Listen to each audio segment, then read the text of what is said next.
welcome to Commercial Dance Intensive Zoom 101 meeting. Thank you again to everyone for joining us. Our founder and director, Casey Noblet. Thank you for joining us. We just wanted to do kind of a Zoom 101 and hit some of the basics because me especially, I'm doing a lot of Zoom stuff and I'm getting confused. My kids are homeschooling and there's a different Zoom link and a different Zoom task every day. And so I'm getting a little overwhelmed. So I asked MK and Melissa to help me specifically. And then we thought maybe even though we're a few weeks into the quarantine, I feel like we're still all sort of navigating and putting a Band-Aid on the stuff we don't know.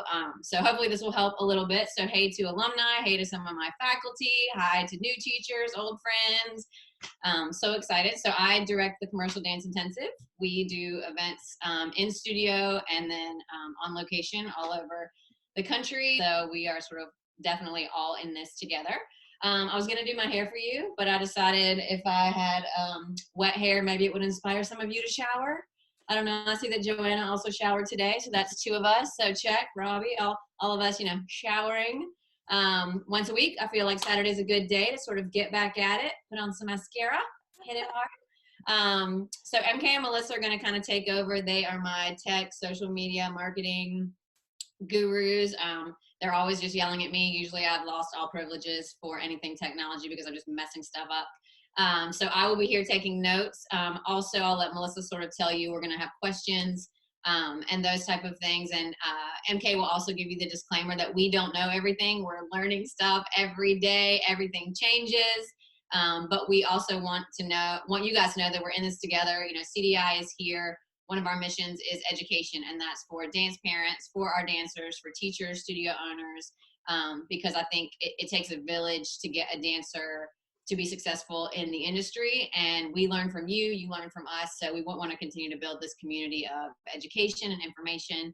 So I will turn it over to my director of operations / assistant / extraordinaire, everything, and our IT specialist will be in the background, George, during this whole thing too. So if all goes horribly wrong, we will phone a friend and help everything. So enjoy your seminar. Please stay safe. Thank you for joining us, and I'll turn over to Melissa. Yay, I'm so happy everyone's here. Thank you for joining us today. You will either be under a spotlight view for MK, who will be leading the seminar, myself, if I'm chiming in, or a screen share, which we'll talk a lot about soon. I'm going to jump over back to Casey so that she can introduce MK. So MK Cranford runs all of our social media, marketing, technology with Melissa, all the things. And she also works in a studio locally here in North Carolina. So she's a great resource in terms of she's teaching those classes on Zoom. She's also doing Zoom stuff for CDI and seminars. And so she's kind of in the throes on both ends of it. She's not homeschooling on Zoom yet, but I'm trying to convince her to get over here and help me with that as well. But she is in many facets of sort of the Zoom world right now as a host, as a teacher, as a facilitator. So we thought she was really good. And I will turn it over to her. I'm so excited to be here today. I have figured out quite a few things that have worked really well for us, and hopefully they will be able to work well for you. But today we're going to kind of go through a lot of the basics and a lot of the kind of little tips and tricks that I've found have worked really well for us. Just a quick walkthrough of making a Zoom account. And so the normal level of Zoom is, and what most of your teachers would need would be just a free account. And those you can just get by going to zoom.com or zoom.us. You can input your picture as your logo, or you can input it as whatever you want that to be. Yeah, so zoom.us is going to be where we go. So you'll click the it's free button. And then from there, you'll put in your birth date. And then from there, you'll put in whatever your desired email address is. You can only make one account per email address. So if you're with a studio and you're wanting to make multiple accounts, say if you want to have, multiple rooms happening at the same time, if you're running your full schedule, then you might need to use several different email accounts if you need more than one account running at once. Oh, Dance Revolution. I like that. Awesome. I love that, Melissa. I hope that whoever Dance Dance Revolution, if there is that email address, I hope they enjoy their Zoom account. So download Zoom on a desktop from this same page. You'll click resources, download Zoom client, and then this would be what you would click to download. Yep. And on that same page, it actually has, if you scroll, it has lots of different options. So for instance, like it has, if you use Microsoft Outlook, or if you want to add it as an extension right in your browser, they have all of those options. So you can kind of look through and see. You can also access the link to find the application for your phone. You can find that on their website as well. The features that you can get on your phone are way less than what you can get on your computer. But the desktop version of the app and the website works not much better, because you can still get things out of it if you're on an iPad or on a phone. But once you download it from, Melissa's got it up on the App Store. So once you download from there, then it basically is kind of a, smaller version. You can see on the phone, one of the biggest differences, when I'm teaching class, I love to be able to see all my students. And so it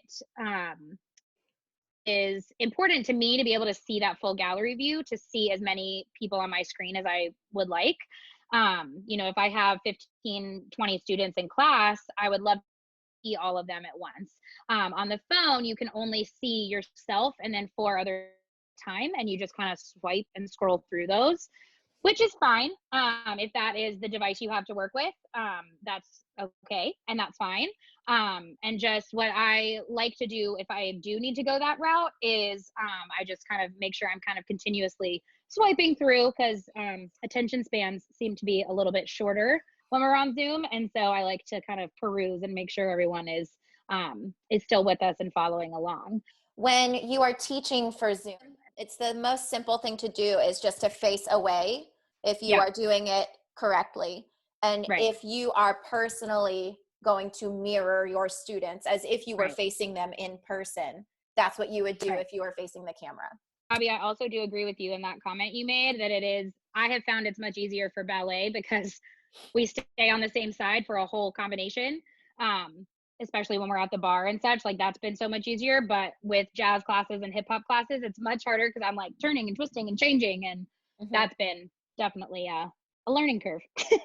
So once you have Zoom downloaded onto your computer, on the Mac, it'll show up as a little Zoom. It's like a little video camera in a blue bubble is the logo. So that will pop up for you, and then you'll sign in. So at the top right of that screen, that little half screen that pops up, that's basically all of your settings as to whether you want to switch accounts. So for instance, right now I'm logged in as my own personal account, but I also have a studio account that I use for my classes. So when I do that, I'll just click switch account and I can toggle back and forth between. You do have to sign in for each one. It doesn't just let you automatically stay for both, but that's kind of an easy switch between. If you want to go to your profile at all, you can click, and that's where you would put your settings, such as your picture or your name that you want to be referred to. Right. So then in here, she can change her profile picture. I would recommend for the dance studio, if you're using it as a studio, that should be your studio logo. Kind of going along with your branding again. In some of the other seminars we've talked about, you can change what your first and last name is for your profile. We'll also show you in a little bit that you don't have to change your name on your profile for the formal profile. You can also change it within a meeting, and that just renames you for the meeting itself. It doesn't change your whole profile. And that will show you, because that's been really helpful to get the kids to rename themselves when they're in class, but then you don't have to worry about if it's siblings. They can rename themselves independently when they're in their different classes, which is nice. Yeah, so then to do a meeting, there's a couple different things. So you can either click under new meeting, that'll start a meeting right away automatically, which is one way to get into it. Hi, Melissa. So then the other way, and the way that we use it more, like the button schedule that's underneath that, and you have a couple options when you schedule your meeting. I like to kind of date those on the title. They call it the topic, but on the title of the meeting. Yeah. So then you can go from there. You can then choose whether you want that meeting to happen on a specific day. Now that can only be up to 24 hours of a time frame, depending on the Zoom account that you have. We do is we actually click recurring meeting. What that's going to do is it's just going to leave it open-ended on your account, which is kind of cool. So you don't have to wait until 3 o'clock on Monday to open that up. You can click it as recurring and it'll just live on your account. You then move down the rest of these options. I do not use my personal meeting ID. I usually use to generate, so it'll make a new one every time. Because that meeting ID is going to be, as you can see on the right side, it's either a 9 or a 10-digit number, and that is different for every single meeting that people are having all over the world for Zoom. So with this, I do generate automatically, so it's going to make a new one every time. So then this newer feature is that they're trying to require that every meeting on Zoom has a password. And the reason for that is that they want the meetings to be more secure. You'll want to figure out whatever you want your password to be, and you don't want it to be too easy to guess, right? And then from there, you can kind of decide on what you want the settings to be when people join the meeting, right? So you can choose whether you want people's video to automatically be on or off. That I don't think makes a huge difference. I like to set the participant view to on, and then host to on as well. And then audio, most of them are going to be joining with their computer or their device audio, but I like to put it for telephone and computer, because if they happen to have a device that they need to dial in separately to hear it, then that is an option as well. And then the bottom ones down here, so they've calendar, that one's not as important. But what that's going to do is it's going to then prompt you to put it in your calendar. If you have your either Apple Calendar or your Google Calendar or something else programmed to be synced with your computer, it's going to kind of pop that up automatically as a calendar event. And then at the bottom, we have can I chime in for a second? Yeah, of course.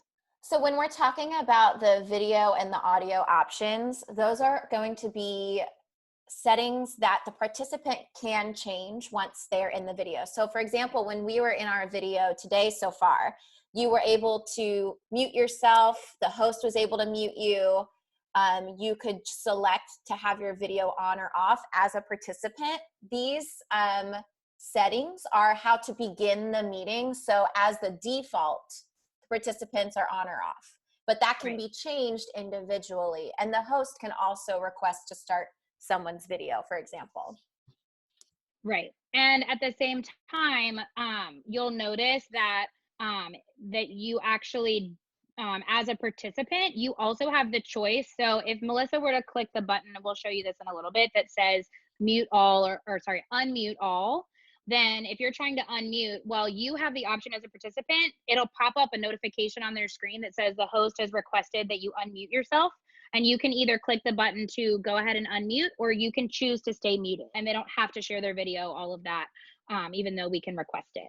Perfect. Yeah. So advanced options. So once we click down in here, this is where some of the safety features that they've started adding are going to come in. So enable waiting room. So when you guys came to join this meeting today, what it did was it put you in this, it said waiting for the host to let you in. So then what you can see is you can see each person in a list, and you can either choose to allow them into the meeting or not. And so that's been a really great way that we, one, take attendance at the beginning of class, that we're able to say like, all right, this person is here. And then you can also kind of have that first glance if somebody looks suspicious for any reason that you don't really recognize that name. A lot of the kids do come in as like Daryl's iPad because it's their dad's iPad or something like that, which is fine. But we just ask them to rename themselves. And, then if you get any odd vibes from anybody, you can also remove them from the meeting if you feel like they shouldn't be there for any reason. There's also an option to enable join before host. I don't do that one because I want to be able to be in the room before anybody else, because also if somebody else comes in that's not supposed to be there, and then all my 6-year-olds in there and I happen to be 1 minute late or something like that, I want to make sure that I'm in control of who's in the room at what time. I do click mute participants on entry, and then we can kind of go from there as far as unmuting them. But that just kind of makes it so that it's not crazy loud, because we know how loud all of our kids can be. And so, again, that's just how, when they're entering, that they start muted, and then we can go from there. I don't usually click to automatically record a meeting, but you are welcome to do that. I know a lot of studios are doing recordings of their Zoom classes and then putting those recordings on either a private Facebook group, or they are putting them on a band app group or some other form of communication to their families. May I chime in? Yeah. When you are recording a meeting, whatever the host has selected as their view will be what the recording is of. So if the host is on speaker view, it's only going to be recording the speaker. If the host is on gallery view, it's going to be recording whoever's video is on as a gallery. So it's very important, if you are choosing to record your dance classes, if you don't have permission from the parents of the students or your students, if they're of age, you want to make sure that you are in speaker view if you are recording your class to be published elsewhere. Yes. So you can make that choice, and you don't have to automatically record. You can actually choose within your class if you want to record part of it. I've done that for little clips of things throughout. You actually have that setting at the bottom of your screen as the host. So we will be able to walk through all of that. You would schedule your meeting, gonna click, and it's gonna want to put that into your calendar, and you can either choose to do that or not. But then from there, if you click at the top, you'll see meetings, and it will have your list of things on your left side. So if you have multiple meetings going on, then you could even do, week 1, week 2, week 3. You can go ahead and put all of them in at once. You don't have to wait and do them if you want to go ahead and get the work done. But you'll see those meetings listed on your screen. And then from there, then you have a couple different things. So you'll have the start button. So when you're ready to start class or ready to open up your meeting, you just click start and it will start that meeting. And then you can also click the copy invitation. And from that, it's going to copy to your clipboard. And then you can decide where you want to send that, in a text message, however you want. What I like to do personally for mine before I send them out to the students is I'll actually delete a little bit of it, because some of it is kind of extra. We don't really need all of it. I'll kind of pare it down to the link that they need and the password. So once you see that on here, it's got the meeting ID, it's got the password, and it's got the link to join. And with this one, because it wasn't recurring, we have the actual time that will be as well, in the time zone. So you have kind of all the information. You might see on there, some of them, when you copy the invitation, it also has like dial-in numbers if people are not joining from a device but are calling in. So that's, a lot of people could be on a call and just be dialed in on their cell phone as if it were a regular phone call. So you'll see this that Melissa has on here. Some of these, it has dial by your location. I usually take all that out, because what we're asking them to do is to actually just click in with their link. There is a way on here that, and I believe that's on the settings. I need to go back in and look when we do it. But it actually, in that link right there, has the password embedded in the link. So what that's going to do is we set the password to be ready to work. So if someone goes into their Zoom app, if you click join on there, what that's going to ask you is, what's the meeting ID and what's the password, right? So the meeting ID is going to be that 9 or 10 digit number, right? That it's going to be different for every meeting that you've got, right? And then from there, then it'll ask you what the password is to get in. And then you can also join with the link. So I like having both options in there, just because if they are on a different device than where the link is, it's easier to just have that meeting ID and password rather than to try to read off every letter of the link itself. Zoom.us, that's right. Yep. So require a password. And then, yeah, so if you scroll down, it says, yep, and embed password in meeting link. So you're going to want to turn that off. And the reason for that is that if somebody happens to try to join your link or your meeting and they're not supposed to be there, So the password gives you that extra step. So I like to turn that off. So then even if my students go directly from my link, they still have to put in my password of whatever it is for that week. So turning off that setting is going to be really important.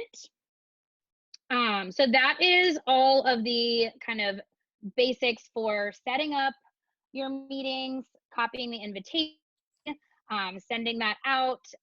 And then you'll also see if you have meetings on that home page, it'll show you the meetings that you have kind of going on right now, but that's not where recurring meetings are going to show up. So don't freak out if you go to that page and you're like, oh, where's my meeting? It's supposed to be happening right now. That's going to actually be at the top under that meetings tab. So under that on the left is where you'll see all the different kind of lineups for the different links and meetings that you have set up. Some of the protective measures to take to try and make it so that you don't have, people joining that shouldn't be in your for Zoom. One of them is enabling the waiting room, right? So whenever you have that meeting that you're creating, then you want to enable that option. Another thing that we've done here, we have it open, but for my dance classes, we've actually disabled the chat as well. And for that, that's another one of those options when you go to the website under your account. It has like a whole list of options you can see.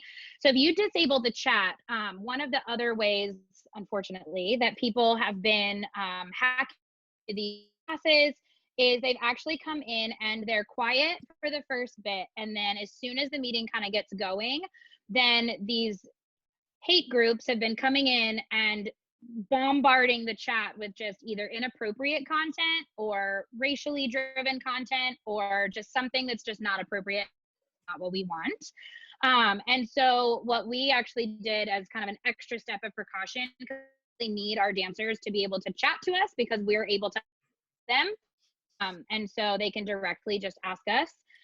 So what we've done is actually just disable that chat completely for all of our classes. And once you disable it for that account, then it is disabled for every meeting that you make. So that's not something you have to do every single time.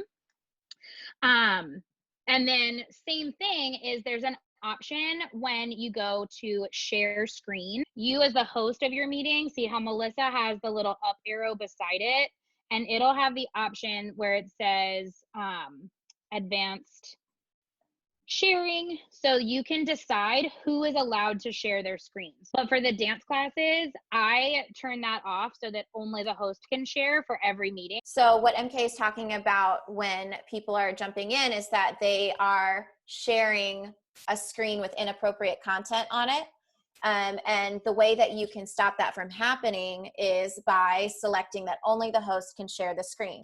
What we've just gone over is safety measures. You want to make sure that you don't allow the public chat. You also want to select that only the host can share the screen. And then, so if you're just starting a meeting at random, that's not scheduled, you can click on new meeting here. Once the new meeting is open, you can see join with audio if you would like to join with audio. Now, I'm the only participant in the meeting right now, right? If I go down to participants here at the bottom, and then I can see invite, that's going to either prompt me to send an email or I can copy an invitation or a URL. The URL would just be a link, and that has the password over here. If you can see where my mouse is, that's the password because it's not a scheduled meeting. It's generating its own password, right? So I would need that. I can copy the invitation. I can text it or email it wherever it needs to go. And then we would continue on from there. So from the phone, this is the link that we sent. I have to wait for the host to let me in. Back over. Now I'm the host. We're going to admit me over here. And then I can either internet audio. So just one quick thing about the audio. So when your students are signing in to the meeting, you'll notice that you guys had to all connect to audio at the beginning of the meeting. So it's going to give you that option to either call in with internet audio, click to cancel that. But as a participant, they can't hear you at all. So even if they're muted, they can't actually hear anything that's going on unless they connect to audio. So I have like a little sign that says connect to audio, right? And so I'm trying to tell them basically that they need to click their button to connect to audio. That's when they're prompted. Oh, yes. Yep. So call using internet audio. So that's where it would be necessary for them to click for them to be able to then hear you. So if they clicked cancel on that, then what's going to happen is they can actually just tap their screen if they're on a device, click that little microphone button, and that's going to help them be able to then hear what you guys are doing. Can I just talk about an issue I had this week that I figured out as a participant? So I was taking a Zoom class this week. As MK knows, I like to turn my garage into a dance studio. Super safe with the cement and the fumes, but it's fine. But I was taking a Zoom class and I clicked join with computer audio and I plugged my auxiliary cord into my computer and then into my speaker because I wanted it to be louder than my computer because I was taking a workout class. And even though I had it plugged into the computer and into the speaker, the Zoom content was still coming out of my computer. And so I was trying to get it to not be coming out of my computer and to come out of the speaker. So I joined with computer audio and it still kept coming out of the computer even though I was plugged in. So then my husband came in and helped me. But I went to, on my Mac, utilities, and then I clicked sound. And then it gave me the options and my block rocker speaker pulled up in my sound options under utilities. And I clicked block rocker and then my sound started going to the speaker. So I thought it was something that I was doing wrong in Zoom, but it was actually just that I had to tell my computer to now everything that was coming out of Zoom. So that was under like Apple utilities and then sound. And then I was able to click the speaker that I wanted it to go to. So then I just clicked sound and then it went to the speaker. So that was just sort of a random thing that I was in I don't understand why I'm trying to take this class and the sound, I have it plugged in and it's not going. So yes, exactly. And so my speaker popped up under sound and utility. So if you're trying to teach or take a class and you want more magnified sound, that's where you change it. And I had trouble with the Bluetooth. I think MK and I were trying that before too. Mm-hmm. And it was easier just to plug in an auxiliary, and then switch the settings. So that was just my personal trauma this week, but don't worry, I got into it. So all good. Thanks. MK, why don't we talk about how to run a meeting with certain settings? So talking about our audio optimization, muting people, unmuting them, spotlight and pin. So this is helpful as the teacher of the class. But I also just think it's great for everybody to try this. So under your settings in Zoom, you're going to go to zoom.us and then preferences. So when you go to your audio preferences, you are going to see a couple things. So you're going to want your microphone speaker to be up pretty loud because as the teacher for the class, you want it to pull in what you're saying, right? Rather than kind of disabling and making that lower. So you're going to want that to be, So you're going to want that one to be pretty high. I usually put that one all the way up for a microphone. And then for your speaker, that's what's coming back to you. I also put that one probably at like 3/4. I don't usually put that one up all the way just because it then gets loud. But you can always adjust. So I uncheck the option under here that says automatically adjust microphone volume, because what that's going to do is it's going to adjust as you're moving. I like to keep it the same and then just adjust my voice, whether I'm closer to the screen for the kids or further away if I'm teaching something. So I'm not wanting it to try to guess what I want. Once we move down further, you'll see there is advanced options. This is going to be like the golden ticket right here. There's 2 options on here that say to suppress the persistent and the intermittent background noise. You want to turn, those are going to just default. They're going to default to auto. So you're going to want to disable that for both of those first 2 options. That is going to be your golden ticket, especially if you are trying to teach tap. You're welcome. So that's going to be kind of your biggest thing. The last one you can leave on for echo cancellation, because Zoom is meant for those of us trying to do meetings like we're doing right now, right? Where we're not trying to play music. and talk and hear other people at the same time. It's meant for one person talking at a time. But if I had coworkers around me, right, that then are making noise and talking in the background, ideally for a Zoom meeting that's not a dance class, I wouldn't want their noise to be what you guys hear. I would want what I'm saying in my microphone to be what's prevalent for you guys to hear. So it's then looking for like the most prevalent audio source, and that's what it's going to pull from. And that's what that basically does, which is great for this type of Zoom meeting. It's super frustrating when you're trying to teach class and you have yourself talking and the music, and heaven forbid if you also have tap shoes on, right? So you've got multiple things happening at a time and you're wanting all of those to come through rather than it trying to pick and choose what it's picking up.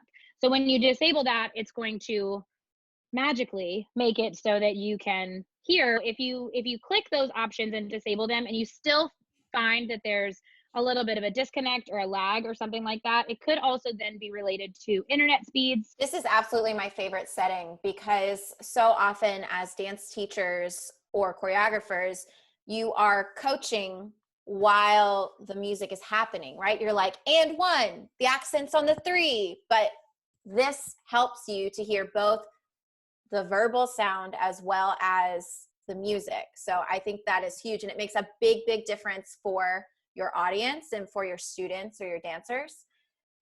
So this, again, we went zoom.us, preferences, audio, and these are the advanced settings. Hit that bottom right. Mm-hmm. Disabling, suppressing persistent, and suppressing intermittent background sound. So that should really help us here. So now that we've jumped back into our little meeting here, the chat. So if you look over, if you're on a computer, you'll see to your bottom of your screen, it'll say chat. If you click on that, you'll see a list of participants, and you'll also see the opportunity to chat people. So you have two options when you are posting a chat. Your chat will either be directed to everyone or to a specific person. Mm-hmm. You want to talk about spotlight, pinning, muting, and unmuting, and things renaming like that? and all the things. Yeah. Yes.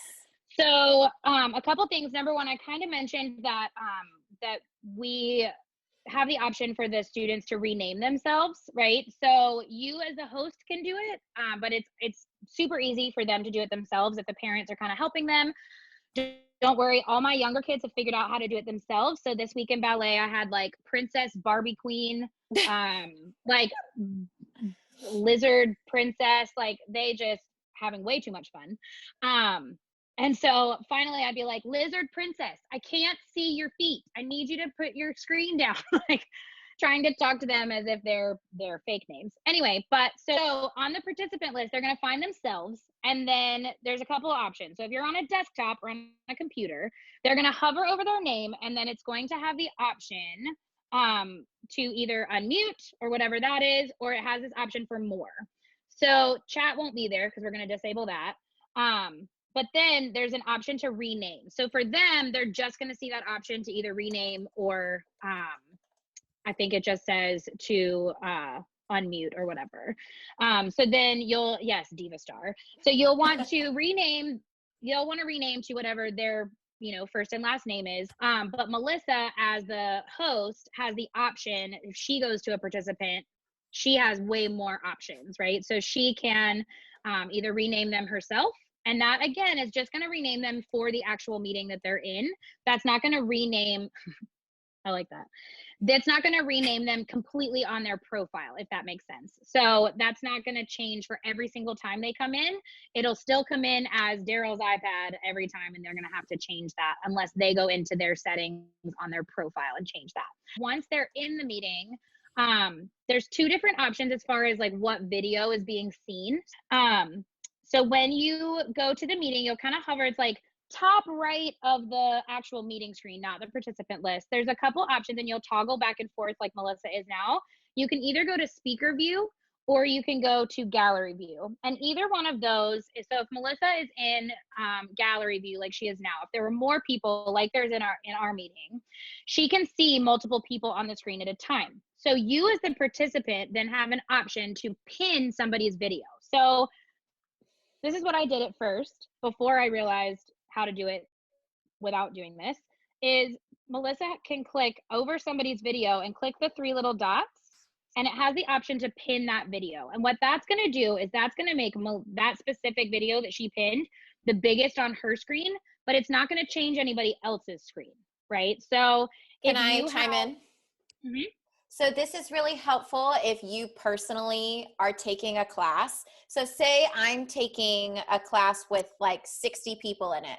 The teacher's not demonstrating, and I know that her assistant, Sarah, knows the choreography.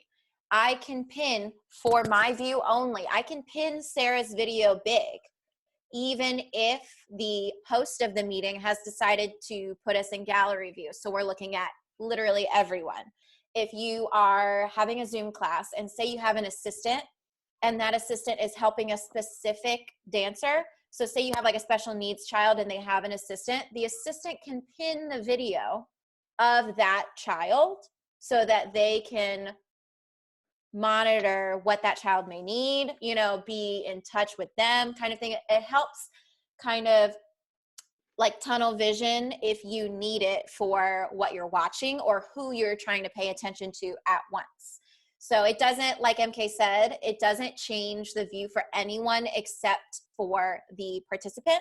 So for me on here, I can see the video that I pinned, but it doesn't change the view for anyone else. Another great reason for pinning studio, we're doing a modified version of our schedule, right? So we're doing, you know, I have 2 different class options for my preschool dance classes throughout the week, whereas normally we have like 7 or 8, right? So we're not necessarily doing our full schedule, which I know a lot of people are, but if I have my teacher assistants coming in, that offers, or the different teachers are in the room, then that offers the kids, with only one of us actually teaching the class, it gives them the option that they can make their own teacher assistant that they're familiar with, their pinned video on their screen. And that has been really, really great because, you know, when I'm teaching a class, but a 3-year-old doesn't know who I am, that's not really necessarily as familiar for them. But if I can then have them pin their teacher's video, right, but we're all doing the same thing, then that's kind of been helpful. So the other option is this spotlight video is wonderful, and it's what Melissa's been doing while we've been in this meeting, is if you click to spotlight someone's video, it is going to make that person's video automatically big for everyone in the meeting. The difference between pinning a video and spotlighting a video: pinning a video is an action that the user, the participant, the dancer, the student would use to choose which video is big for them. Say, for example, they're in gallery view and they would like to see a specific person. They can pin their video by hovering over, clicking, pin the video. Now, as the host here, that action is great for making sure that the teacher is highlighted or a specific student. Say, if you want to say, oh, so-and-so is doing a really great job, I would like to spotlight their video so they can show the class. So the host will hover over. Under more, it'll say spotlight video. This is only available if you have 3 or more participants. So now everyone is looking at Casey's video. La da da dee da da da da. So then when you're the host, so once you get your people into class, you'll see at the bottom right. So I like to keep the participant list open. So if you click participants at the bottom right now, Melissa has that open. You can either toggle that on or off depending on what you want. I like to keep it on just because I like to see who's in class, and then you can tell if there's a lot of noise. Somebody may have unmuted themselves and you can help them to remute themselves, and you can do that for them. We have to do that a lot in like the 6 to 8 year old age range. No, we're going to remute you again. And so then you can actually, at the end of class, if you're feeling fancy, you can unmute everyone in class at the same time. So Melissa has the option at the bottom here. You can either mute everybody or you can unmute everybody, and you can kind of make that choice as to how you want to do that. Good luck if you unmute everyone at the same time. I have found that sometimes leads to mass chaos. But it is kind of fun, you know, if you're doing a screen recording and you want something that you could put on your Instagram or on your Facebook. I've done it several times where I'll unmute everybody and I'll have them, you know, at the end of a preschool class, I'll have them like all blow kisses and wave and say bye, you know, something cute like that. It makes for really great content that you can put on your social media pages as well. Yep. So record is a pretty easy one as well. So if you click as the host, if you click at the bottom, it'll have record. And then sometimes it'll pop up. That looks like it's already set to decide where it's going to record to. So you have two options. You can either record it to the local computer. So it'll save in a folder on your hard drive, and it'll actually save to your desktop. Or you can also make it so that it will record to the cloud so that it doesn't take up space on your hard drive. And then what I'll do is I personally, once I do one, as soon as I do it at the end of class, I upload it to, we have a Google Drive folder, and then I'll just rename it for whatever it is that I want to use that for. Cause it'll say like Zoom 1 and then the date or whatever. So I'll just go ahead and name that like little kids saying goodbye or whatever it is that you want that to say. So then I can know when I pull that video that I can then very easily crop it down to what I need it to be. And it just makes it so I don't have 15 of Zoom 1, Zoom 2, Zoom 3 to be able to use. I know you're doing it in multiple ways, but will you walk through the screen share? Again, I don't think it's necessary to have screen share available for your students to do, but a really great option for you guys as the educators is that you would have the option to share your screen if you want to share a rehearsal video from when you were able to be together before, a performance video if you're wanting to stream, like I teach a college class as well, and so if I'm wanting to stream there's a lot of availability for full length works right now that they can watch. And so one of the great things is that I can get everybody on a Zoom call and I can stream it from my computer. And then all of my students, you know, if it's being streamed for free, all of my students can then be a part of that and can see in real time, you know, when we're watching it together. You can also do that if you're wanting to share kind of anything, you know, on your screen. If it's a picture or a video or anything like that, you can share that with your class. Just a statement. If you're on a Mac, just be very aware that your texts probably are also coming in. Accurate. We heard a story about this the other day. But it's something that you don't think about because you're on your phone. But when you're screen sharing, if you're texting someone, those responses are coming in on your computer too. So just know that you might want to turn off your notifications.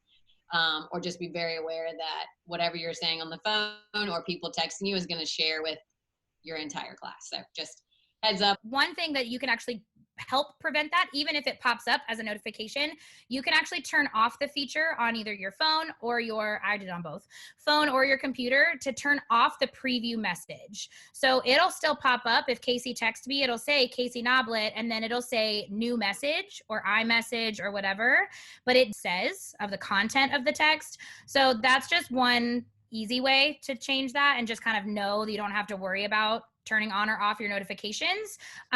You can always just kind of turn off that preview, which is really, really great. So settings, notifications. Yep, and previews. So I turn it off for never, personally, just because I think it is helpful.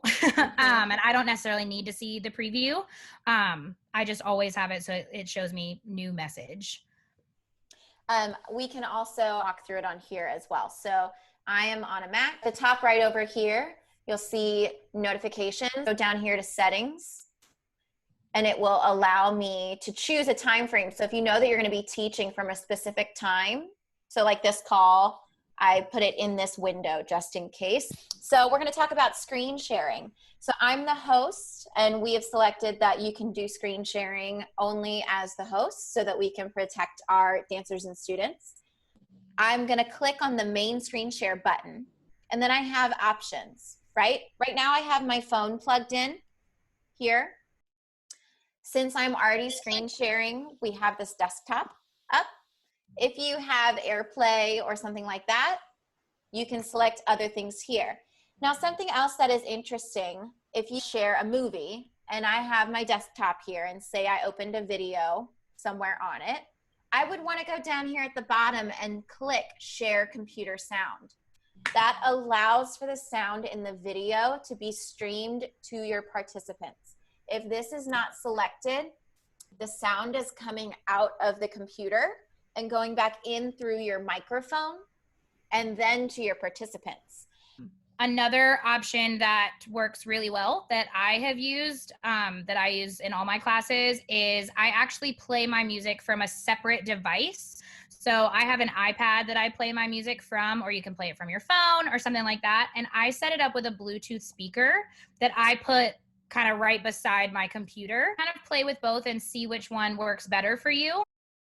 Now it's a video, right, of a screen share, right? I'm the host here. As the host, I will see outlined in green what I am sharing specifically. So to my audience, which is just myself right now, I am sharing this phone screen, right? If I would like to go back to my gallery mode, I must stop the share. What is outlined in green is the only thing that your participants will be able to see in that moment. So if you're sharing a computer screen, it will outline all in green. If you are sharing a phone screen on your host computer, you'll see just the phone screen outlined in green.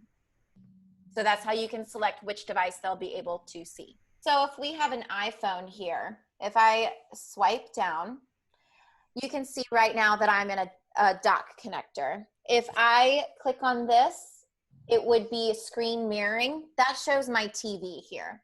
If I click on that, it's going to pop up to my TV. If you have a computer that is compatible, you'll see your computer in this area as well. If you plug in your cell phone to your computer, in the search bar, I would type in QuickTime, or ignore this window, File, New Movie Recording. Because my cell phone is plugged in, it'll be the option. Here's my regular camera. This is what would normally pop up. I can click iPhone. Now whatever's on my phone is on my computer screen, which is much larger, right? So if I was watching an IG live, I can go to Instagram and I can click on the live and it will play through my computer. So that's how, if you want to watch something, especially Instagram, so that is for watching Instagram on your computer, so you can make it bigger. Correct. If you can't cast it to your TV, you can cast it to your computer. There's also an app that is a Chrome extension on Google that we talked about in our social media seminar. Chrome extension store. From there, Chrome extension, I would type Instagram stories. Instagram stories. When I go to IG stories, I can watch live videos here on my computer. You're taking a class on Instagram Live and you want it bigger than your phone, there is a way to watch the Instagram Live classes on your desktop. Mm-hmm. Perfect. Going from teaching back to back, as I do, a ballet class, and then you go and you teach a jazz class where you have lots of music that has like higher bass levels, you need to turn the volume down on your device, right? So like ballet, a lot of my music doesn't have obviously like the higher bass, so it's not like pumping through the speaker, right? But then I go and I put on Space Jam that we're doing our finale to this year, and holy cow, the kids were like, I can't hear it, because it's like just muffled because it's too loud on the device, right? So you want to turn it down. I actually turned it down to about half volume on the device itself, and then you can play like on your speaker as far as how loud or soft that actually is. And then they can hear it a lot clearer, which is nice. To touch base with that, I don't have a Bluetooth speaker for my iPhone or my iPad. It's been able to work great if I just put it right beside of my computer to pick up on. So I don't think necessarily you need another device per se for that. And as far as teaching and doing the whole spotlight thing for my younger kids, I do have an assistant. So I'll teach the combination first. Luckily, I have smart assistants.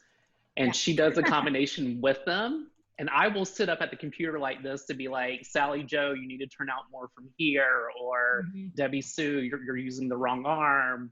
So I'm able to really focus in on the corrections as the assistant who's being spotlighted can lead the exercises. The other thing with that is you have to worry about the lagging. So teachers have to let up a little bit as far as them not being on the timing. That's really hard for me because I am so musical. So I've had to slow down my counting a little bit. So it's like, instead of saying 1, 2, it's turned into 1, 2, and I'm usually a beat, or I'm like a half a beat off, but it's usually they're on the beat at that point. So there's definitely that short circuit right there as far as teaching. So that's just the stuff that I've come across. Yeah, those are great. That also is, it took me a minute to get on board, but we have to, as teachers, allow a second for feedback, right? So if we're asking them to either give thumbs up or we're asking them to speak back to us, I'm like, why is nobody talking to me? It's because it like takes a second for it to get to them to talk, and then to get back to you. So that's been a learning curve for me, because I'm so like, let's go. And, so then it takes a minute for me to be like, okay, give them a second. So jumping over here, we talked about safety measures and how to enter and leave a room and things like that. Once you are in a room and you click on participants, you can choose to lock the meeting. Oh, yes. So again, normally if there's more than one person in the meeting, you'll see a list of them over here. You can click participants. It'll pop up over to the side, usually where the chat is. Then you will click more. Then you will click lock meeting. Once you have locked the meeting, no one else can join. So that is helpful. And then I also wanted MK to show how to raise your hand. Say, for example, you have a lot of students in the room. It's on those 3 little dots if they hover over their own video. And it'll say it has a little option to raise hand. And so that they can do. I personally have not found the raise hand option to be helpful, because if I'm back teaching, I can't see. Right. So, I can't really tell if somebody's raising their hand. So what I have found to be a lot more helpful is, and it's real technical, guys, is because they're muted, right? So if they have a question, I have them go like this. It's really technical. That might be the most advanced thing you've learned today, but even from far away, like, cause I cast this to my TV screen. So when I'm far away, like I can see when someone's waving like a maniac, right? Like that something's wrong, or they have a question or something like that. Once they figure out how to unmute themselves, then you're gonna get the Miss MK, followed by something that has nothing to do with class. Amazing. Okay. So what I would recommend, so what we figured out is you will need the Pro Zoom account. That's the $15 one. You don't need it times 10. Okay. So what you're going to want to do with that is a couple things that's going to allow you to do. One is that's going to allow you to have a meeting that's longer than 40 minutes. Your teachers can do is they just log in with the same link that your students do, right? And then when you see the teacher come into class, right? So if like Casey's teaching the first class, Melissa's teaching the second class, Robbie's teaching the third class, then you can click to make that teacher the co-host during their class time. And you just kind of switch back and forth. It's really easy. It's literally, you just like go over their name and it says make co-host. And then then at the end of their class, you would delete them as the co-host. Same deal. It just says remove co-host privileges, I think, under that same menu. And then you would just switch it to the other teacher. We've built in 15 minutes in between each class, so that one teacher is allowed to sign out after they're done. And then the next teacher can sign back on. So there's a 15-minute increments. So just in case the teacher goes over a couple minutes, that gives some leeway. They're able to sign on, but you can't stay on, if that makes sense. You can become a co-host or like that again, but you can only have one meeting going on at a time on each account. One more thing.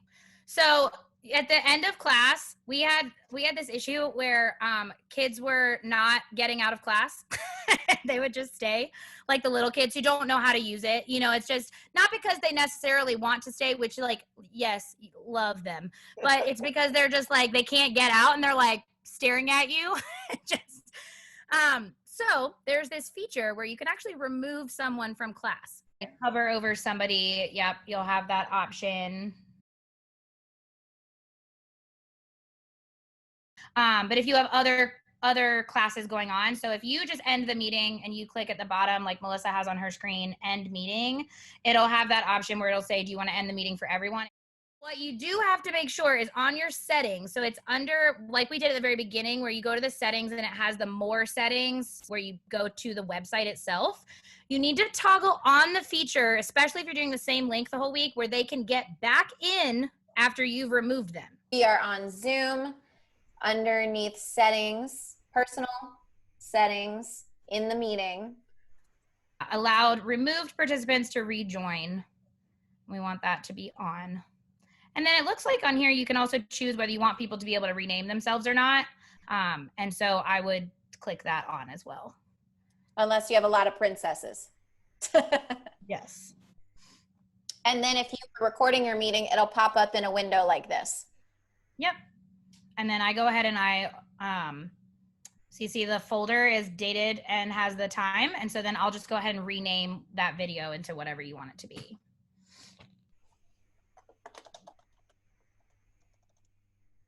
Yep. Hooray. And that's it. Wow. Wow, wow, wow. How, so many things. And MK, thank you so much. Yeah, such a wealth of knowledge. I'm going to jump over to Casey. Thank you, MK. Thank you, Melissa. I know that was a lot of information, but I also hope that helped. I definitely learned a bunch of stuff today. I was like, oh, really? Like, okay, got it. Gia Mongel runs our On Location, so she's our liaison between studio directors and CDI. She will be emailing that to you. And any additional questions, please shoot them back. You can DM or send emails to us. We're happy to research that for you. And we appreciate you guys being with us today. We are sending love and light. Thanks, everybody. Thanks, MK. Thanks, Melissa. And we'll see you guys soon. Bye, guys. Thank you. Bye.